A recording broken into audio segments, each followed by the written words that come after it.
Good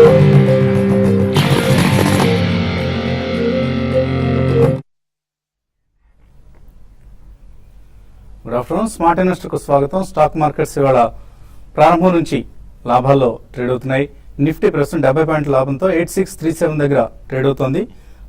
so నిన్నటి కనిష్ట స్థాయి నుంచి almost more than 200 points recover అయింది నిఫ్టీ అని చెప్పుకోవచ్చు. సో లాస్ట్ 1.5 అవర్లో కన్సాలిడేషన్ స్థాయి నుంచి కొంత అప్వర్డ్ మూమెంటం తీసుకుందని చెప్పుకోవచ్చు. బోత్ సెన్సెక్స్ అండ్ నిఫ్టీ కూడా. బ్యాంక్ నిఫ్టీ ఇవాళ లీడర్షిప్ పాత్ర వహిస్తోంది. So all public sector banks and private sector bank stocks లో బయింగ్ ఇంట్రెస్ట్ కనిపిస్తుంది, including some of the laggards like Syndicate bank లాంటి స్టాక్స్ లో కూడా మనకు స్ట్రాంగ్ గా బయింగ్ జరుగుతుంది. అండ్ ప్రొవిజన్స్ తగ్గాయి. ఇన్ఫాక్ట్ ఇప్పుడే జస్ట్ సిండికేట్ బ్యాంక్ రిజల్ట్ వస్తుంది. రిజల్ట్ ఎంకరేజింగ్ గా ఉందని చెప్పుకోవచ్చు. పాజిటివ్ రిజల్ట్ ను బ్యాంక్ ప్రకటించింది. దీంతో 5% పెరిగింది Syndicate Bank stock. Net profit of course తగ్గినా కూడా ప్రొవిజన్స్, అసెట్ క్వాలిటీ ఇప్పుడు ప్రస్తుతం బ్యాంక్స్ విషయంలో మార్కెట్స్ గమనిస్తోంది అసెట్ క్వాలిటీ ఏ విధంగా ఉందన్నది. సో అసెట్ క్వాలిటీ కొంత బెటర్ అయినట్లుగా, ఇంప్రూవ్ అయినట్లుగా కనిపిస్తుంది. Gross NPS 3.6%. లైక్ మిగతా పబ్లిక్ సెక్టర్ బ్యాంక్స్ లో లాగా ఇందులో ఎక్స్ట్రాడినరీగా పెరగలేదు. క్వార్టర్ ఆన్ క్వార్టర్ చూసినా కూడా 3.43% నుంచి 3.6% గ్రాస్ ఎన్పిఎస్ పెరిగాయి. సో మేబీ ఆంధ్ర బ్యాంక్ లాగా సిండికేట్ బ్యాంక్ కూడా కొంత నాన్ పెర్ఫార్మింగ్ లోన్స్ ను కంట్రోల్ చేసినట్లుగా కనిపిస్తుంది. ఇంకా పూర్తి డీటెయిల్స్ రావాల్సి ఉంది సిండికేట్ బ్యాంక్ రిజల్ట్స్ సంబంధించి. సో 8470 ఈ లెవెల్ దగ్గర బాటమ్ అయింది నిఫ్టీ. నిన్న 8470 నుంచే మనం పెరగటం గమనించాం. అండ్ అక్కడ నుంచి కూడా మనం ఇందాక అనుకున్నట్లుగా సుమారుగా 200 పాయింట్లకు పైగా లాభపడింది నిఫ్టీ. అండ్ మిడ్ క్యాప్స్ ఇవాళ బెటర్ గా పెర్ఫార్మ్ చేస్తున్నాయి. బ్రెడ్త్ పాజిటివ్ గా ఉంది. ఆల్మోస్ట్ 2:1 నిష్పత్తిలో బ్రెడ్త్ కనిపిస్తుంది, అంటే అడ్వాన్స్ డిక్లైన్స్ రేషియో. అలాగే బ్యాంక్ స్టాక్స్ లీడ్ చేస్తున్నాయి. ఎల్ఎన్టీ, టీసీఎస్ లాంటి స్టాక్స్ లో ఇవాళ కొనుగోళ్లు జోరుగా కొనసాగుతున్నాయి. అలాగే మిడ్ క్యాప్ ఫార్మా స్టాక్స్ బాగా పెరిగాయి ఇవాళ. ఓకార్డ్ కావచ్చు, అరబిందో, ఫోర్టిస్ హెల్త్ కేర్, ఇటువంటి స్టాక్స్ అన్ని. ఒక ఓఎన్జీసీ ఒకటే ఇండెక్స్ ను కిందకి లాగే ప్రయత్నం చేస్తుంది. మిగిలిన స్టాక్స్ అన్ని కూడా ఇండెక్స్ కు మద్దతుగానే ఉన్నాయి.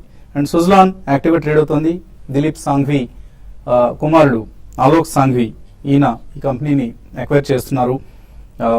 21 to 26% స్టేక్ ను తీసుకోబోతున్నారు. షేర్ స్వాప్ పద్ధతిలో తీసుకుంటారన్న వార్తలు వస్తున్నాయి. దీంతో కొంత డెట్ బర్డెన్ తగ్గించుకోవచ్చు సుజ్లాన్ అన్న ఆశతో కొంత ఈ స్టాక్ లో యాక్టివిటీ ఎక్కువగా గమనిస్తున్నాం. అలాగే Fortis health care 20% upper circuit దగ్గర ఫ్రీజ్ అయింది. ఇద్దరు హై నెట్వర్త్ ఇండివిజువల్స్ స్టేక్ కొనుగోలు చేశారన్న వార్తలతో బ్లాక్ డీల్ జరిగింది. దీంతో ఈ డీల్ కారణంగా అన్ని హాస్పిటల్ స్టాక్స్ యాక్టివ్గా ఉన్నాయి. Apollo hospitals, Indraprastha medicals, Manipal hospitals, ఇలా most of the hospital stocks లాభాల్లో ట్రేడ్ అవుతున్నాయి. అలాగే ఎన్సీసీ హైదరాబాద్ సంబంధించిన ఇన్ఫ్రాస్ట్రక్చర్ కంపెనీ Q3 రిజల్ట్స్ చాలా ఎక్స్ట్రాడినరీగా ప్రకటించింది. Total income 2351 crores. మార్కెట్ అంచనా వేసింది ఇన్ఫాక్ట్ 1823 crores.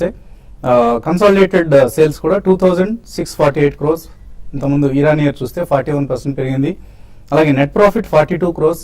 మార్కెట్ అంచనా వేసింది ఓన్లీ 15 crores ఆ ప్రాంతంలో ఉండొచ్చని, కానీ 42 crores వచ్చింది. అలాగే కన్సాలిడేటెడ్ ప్రాఫిట్ ఆఫ్టర్ ట్యాక్స్ కూడా 25 crores, 25.5 crores. So NCC stock కూడా ఆల్మోస్ట్ 15% లాభంతో ట్రేడ్ అవుతోంది. సో కొంత ఇవాళ ట్రేడింగ్ పాజిటివ్ జోన్లోకి వచ్చింది. ఆశాజనకంగా వార్తలు కూడా ఫోర్స్ అన్ని, ఒక్కొక్కసారి అన్ని బ్యాడ్ న్యూస్ వస్తుంటాయి, ఒక్కొక్కసారి అన్ని గుడ్ న్యూస్ వస్తుంటాయి. అలాగా గుడ్ న్యూస్ కనిపిస్తున్నాయి వాళ్ళ మార్కెట్ ట్రేడింగ్ ధోరణిలో. ఇక మార్కెట్స్ పరిస్థితి గురించి మాట్లాడేందుకు మనతో అనలిస్ట్ సిద్ధంగా ఉన్నారు. సో చాలా ఒక నెగిటివ్ జోన్ నుంచి పాజిటివ్ టెరిటరీలోకి వచ్చినట్లు కనిపిస్తుంది.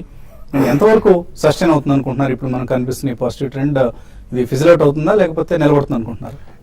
నిలబడే మాత్రం అంత ష్యూర్ గా చెప్పలేమండి. But definitely every rise will be sold out into, ఎందుకంటే మనకి last 7 days continuous losing streak నుంచి కొద్దిగా మనకి షార్ట్ కవరింగ్ కూడా ఒకటి ఏ గ్రూప్ లో వస్తుందండి. అండ్ ఫ్రంట్ లైన్ స్టాక్స్ లో, అలాగే mid and small cap stocks లో కొద్దిగా వాల్యూ బేస్డ్ బయింగ్ వస్తుంది. డొమెస్టిక్ ఇన్స్టిట్యూషన్స్ లాస్ట్ 2 days నుంచి కొంటూనే ఉన్నారు.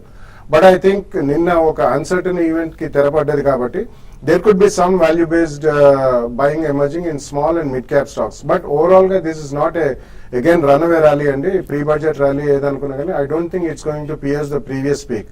So I think every higher లెవెల్లో మనకి సెల్లింగ్ అనేది తప్పకుండా మార్కెట్ గురవుతుంది. సో ఈ కారణం వలన కన్సాలిడేషన్ జోన్ లోనే ఉందని చెప్పుకోవాలి. బట్ లాస్ట్ ప్రీవియస్ పీక్స్ నుంచి none of the stocks have really gone. Individually stocks కూడా ఆ ప్రీవియస్ పీక్ వెళ్ళలేదు.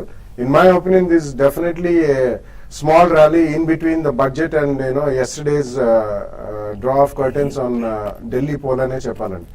ఈ కారణం వల్ల చూసుకుంటే but there are some stocks, specific stocks maybe sector wise కొన్ని ఈ రోజు హౌసింగ్ ఫైనాన్స్ కంపెనీస్ అన్ని they are extremely strong. And ఇందాక మీరు మెన్షన్ చేసినట్టు స్పెసిఫిక్ సెక్టర్స్ లో and some of the front line stocks ఏవైతే ఎల్ఎన్టీ, ఇటువంటి సన్ ఫార్మా అవన్నీ కూడా కొద్దిగా కాంట్రిబ్యూట్ చేస్తున్నాయి. బట్ నెక్స్ట్ ఫ్యూ డేస్ కూడా it's going to be seesaw ups and downs అండి. But in my opinion only post budget definitive trend అనేది ఒకటి మనం చూడగలుగుతాం. అప్పటిదాకా మాత్రం ఈ ఒడిదుడుకులు మార్కెట్ లో తప్పవు. సో నిఫ్టీ 8620 55 పాయింట్ల లాభంతో కనిపిస్తుంది. ఎక్కడ అంటే ఇక్కడ కూడా కొంత రెసిస్టెన్స్ వస్తుంది. ప్రతి ప్రైజ్ లోను కొద్దిగా సెల్ చేస్తున్నట్లు కనిపిస్తుంది. బేర్ ఆపరేటర్స్ కావచ్చు, ఆర్ షార్ట్ సెల్లర్స్ కావచ్చు, ఆర్ జెన్యున్ సెల్లింగ్ కూడా వస్తుండొచ్చు. యాక్చువల్లీ మనం ఫాల్ ఏదైతే 8,996 నుంచి చూసామో ప్రాబ్లీ ఐ థింక్ ఎవ్రీ లెవెల్లో స్ట్రక్ అయి ఉంటారు traders basically. So every 50 points 100 points average చేస్తుంటారు. సో వీ ట్రేడర్స్ అంతా సెల్లింగ్ వస్తారు. బట్ నిన్నటి హై ఏదైతే 8646 ఉందో అదే మనం బ్రీచ్ కాలేకపోతున్నాం ఈ రోజు. ప్రాబ్లీ 51 ఈ రోజు హై అచీవ్ అయినా కూడా ఐ థింక్ 46 దాని above at least half an hour to 1 hour trade అయితేనే ప్రాబ్లీ ఫ్రెష్ బయింగ్ వచ్చే ఛాన్స్ ఉంది. సో డెఫినెట్లీ ఈ టైంలో we are stuck in the range అని చెప్పొచ్చు.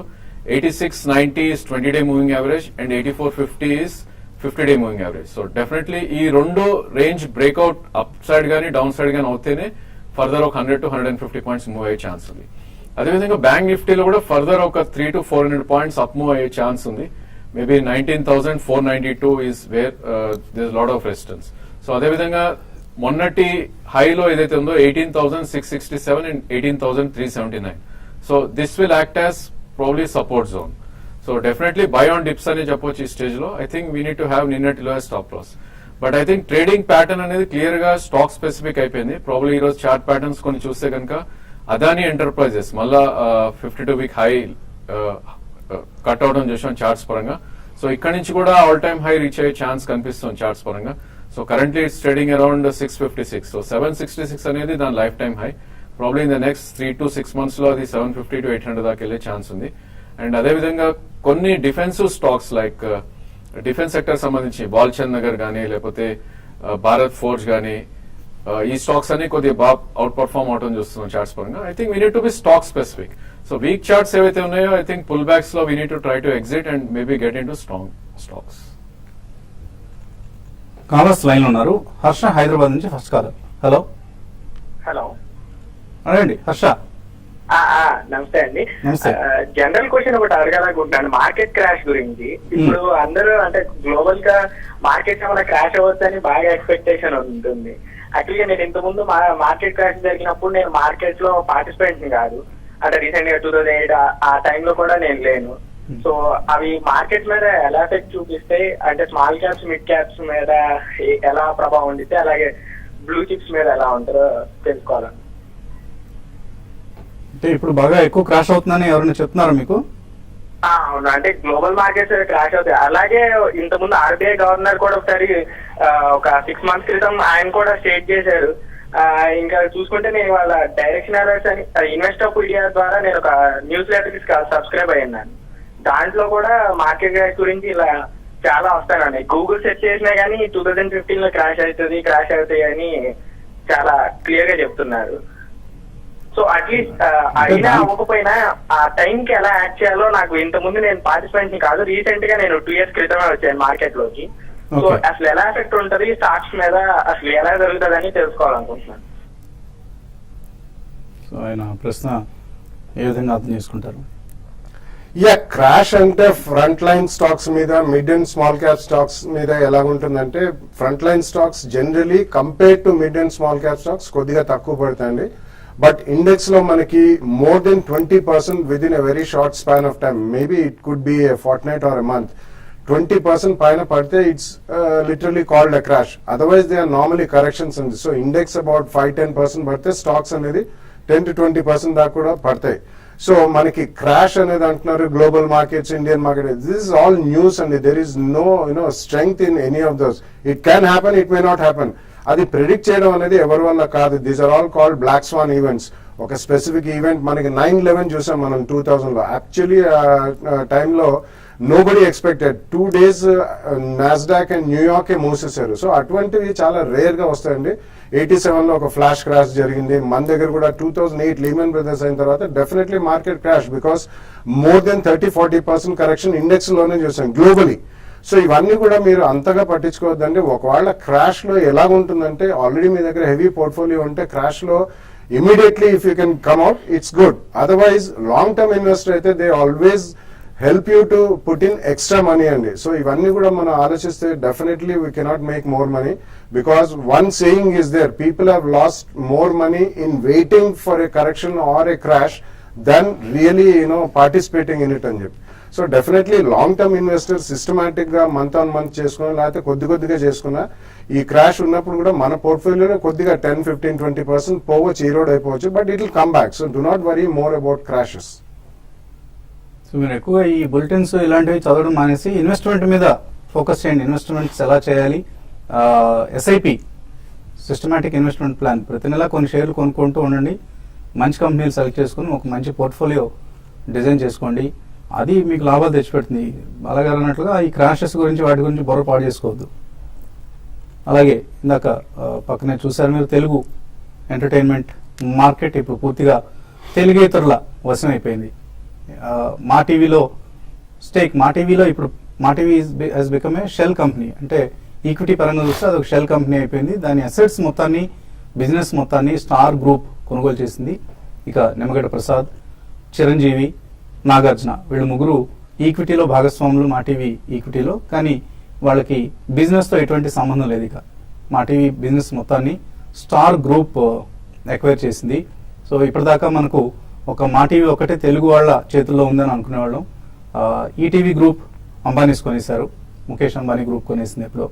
అలాగే జీ గ్రూప్ ఎప్పుడు కూడా సుభాష్ చంద్ర సంబంధించిన కంపెనీ, అది సంస్థ అది. సో జెమినీ గ్రూప్ తమిళియన్స్ చేతిలో ఉంది, మారన్స్ చేతిలో ఉంది. సో ఇక తెలుగు వాళ్ళ చేతిలో ఉన్న ఎంటర్టైన్మెంట్ ఛానల్ అంటూ ప్రస్తుతానికి ఏది లేదు. న్యూస్ ఛానల్స్ మాత్రమే ప్రస్తుతానికి మిగిలి ఉన్నాయి. రేపు న్యూస్ ఛానల్ మార్కెట్స్ ఎలా కన్సాలిడేట్ అవుతాయి ఇది ప్రశ్నార్థకం. ఆఫ్ కోర్స్ టీవీ5కి ఇటువంటి ప్రమాదం ఏది లేదు. చాలా స్ట్రాంగ్ మేనేజ్మెంట్ చేతుల్లో ఉన్న నెంబర్ 1 న్యూస్ ఛానల్. ఇన్వెస్టర్స్ నుంచి కాల్స్ కొనసాగించబోయే ముందు చిన్న బ్రేక్ తీస్తున్నాం.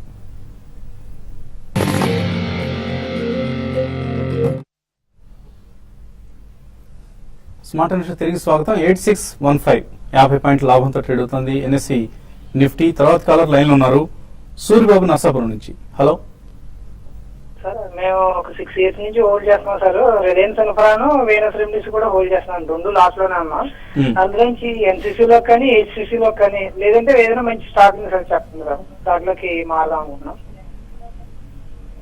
సో ఎన్సీసీకి మారుతారట Venus remedies and Reliance infra నుంచి మారచ్చు, సజెస్ట్ చేస్తారు మీరు? నో, ఐ డోంట్ సజెస్ట్ అండి. ప్రాబ్లీ సెక్టర్ పరంగా పర్ఫార్మ్ చేయట్లేదు ఇన్ఫ్రా స్పేస్ అనేది. I think you should choose another sector, probably housing finance కానీ, లేదంటే mid cap banking or IT choose చేసుకోవాలి. సో నా suggestion, I think if you want to shift from Reliance infra, you should choose stocks like Hexaware in mid cap IT and probably JB chemical in mid cap pharma. And I think Venus Remedies is also not performing. Probably you should look at buying some of the stocks like LIC Housing or GIC Housing. So మీరు Reliance infra నుంచి infrastructure లో కనుక diversify కావాలంటే NCC is definitely better choice అండి. వరుసగా second quarter excellent result ప్రకటించింది NCC. Rights ఇష్యూతో company turn around సాధించింది. సో డెఫినెట్ గా మీరు ఎన్సీసీలో ఇన్వెస్ట్ చేయొచ్చు. డిక్లైన్స్ లో తీసుకోండి, ఇవాళ 15% పెరిగి కనిపిస్తుంది. భాను తర్వాత కాలర్. హలో హలో, అడగండి Bhanu. Good afternoon sir. Good afternoon. బాగా అడుగుదాం అనుకుంటున్నాను. అడగండి. నేను ఒక 3 to 5 years ఇన్వెస్ట్ చేస్తానండి. ఎవ్రీ మంత్ ఒక 10,000 to 15,000 ఇన్వెస్ట్ చేస్తాను. హలో, చెప్పండి సార్, వింటున్నాను. బ్యాంక్ ఆఫ్ బరోడా తీసుకోవచ్చా? లేదు అంటే ఏదైనా మల్టీ బ్యాగర్ చెప్పగలరా సార్?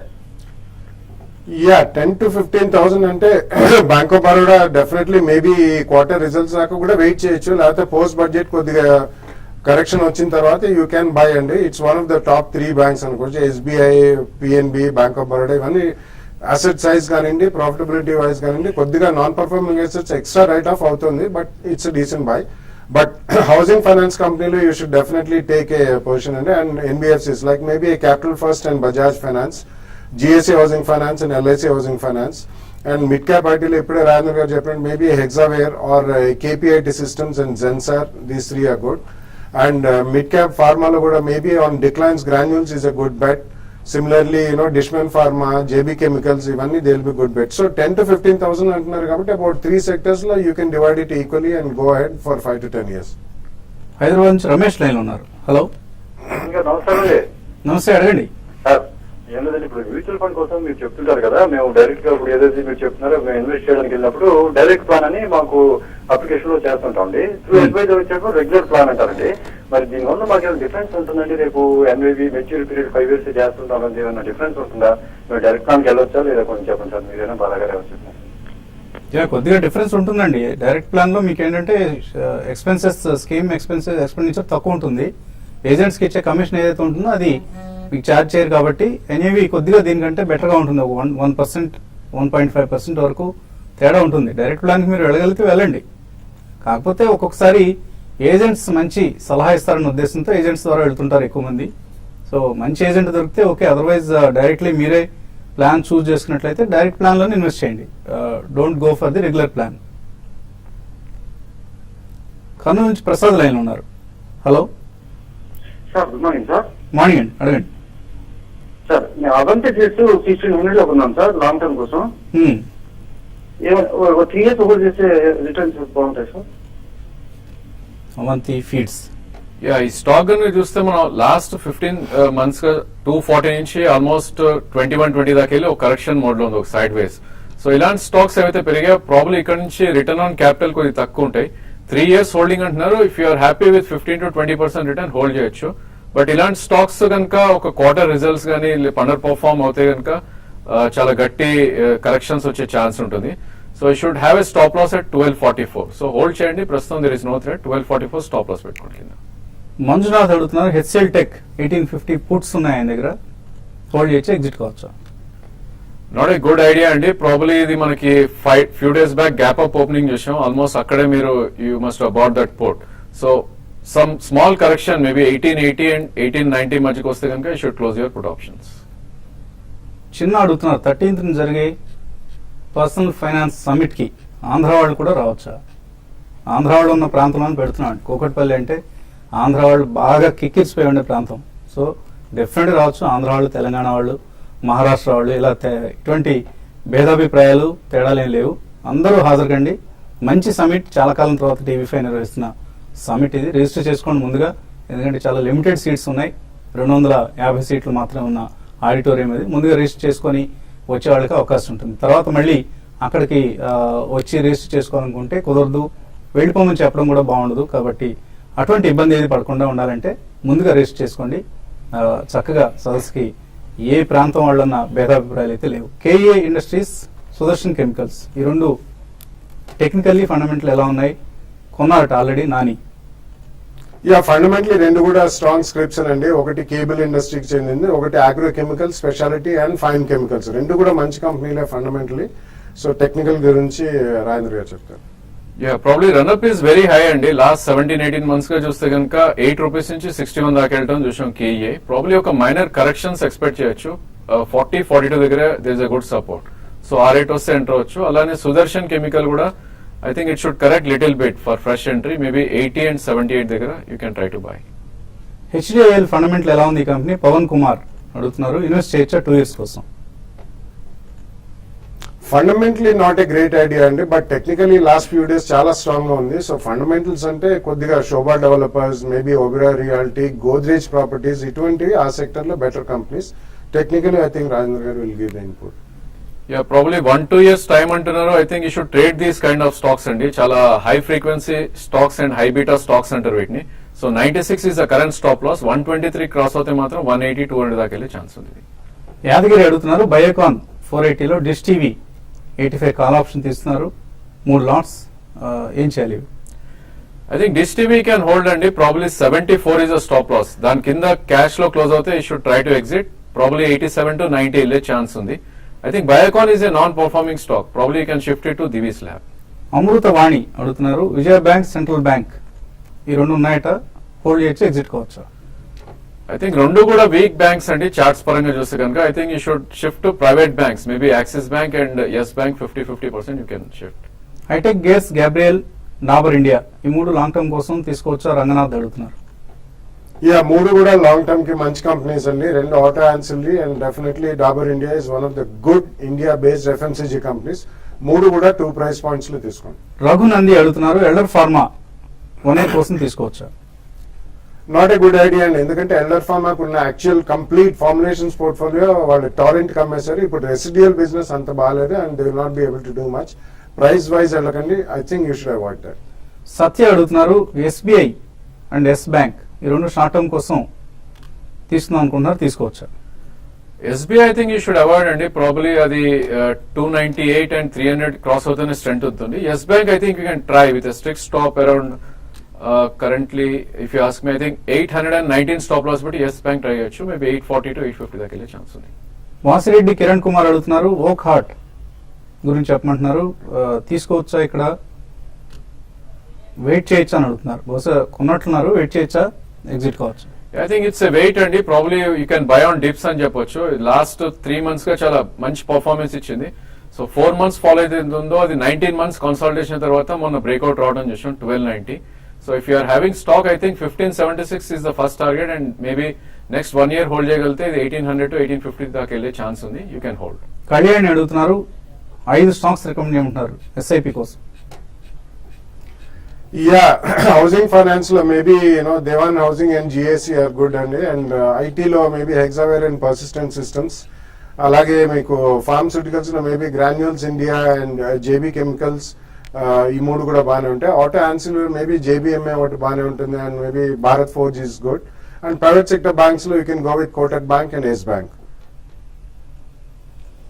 సో ఇది ఇవాల్టి స్మార్ట్ ఇన్వెస్టర్. ఇంకా 2 రోజుల వ్యవధి మాత్రం ఉంది. ఇందాక కాల్ అడిగినట్లుగా భారతీయులందరూ హాజరు కాదగిన పర్సనల్ ఫైనాన్స్ సమిట్ ను TV5 నిర్వహిస్తుంది.